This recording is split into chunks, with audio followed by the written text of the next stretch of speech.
মৰমৰ ছাত্ৰ ছাত্ৰীসকল, এই ভিডিঅ'টিত ভাৰ্বৰ ভাগসমূহ আলোচনা কৰিবৰ কাৰণে মই আগবাঢ়িছোঁ। ভাৰ্ব মানে হ'ল ক্ৰিয়া, মানে কিবা কৰা বা হোৱা বুজোৱা শব্দবোৰেই হ'ল ভাৰ্ব বা ক্ৰিয়া।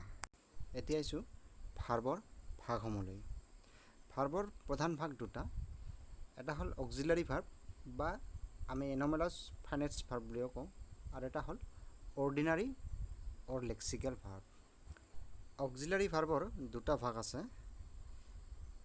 এটা হ'ল প্ৰাইমাৰী ভাৰ্ব আৰু আন এটা হ'ল মডেল ভাৰ্ব। একেদৰে আমি যদি অৰ্ডিনাৰী অৰ লেক্সিকেল ভাৰ্ব ইয়াৰো চাওঁ, তেনেহ'লে ইয়াৰ দুটা ভাগ পাম, এটা হ'ল ষ্ট্ৰং ভাৰ্ব আৰু আন এটা হ'ল উইক ভাৰ্ব। মৰমৰ ছাত্ৰ ছাত্ৰীসকল, আমি যদি ভাৰ্বৰ ভাগসমূহ চাব খোজোঁ তেনেহ'লে এনেদৰে চাব পাৰোঁ।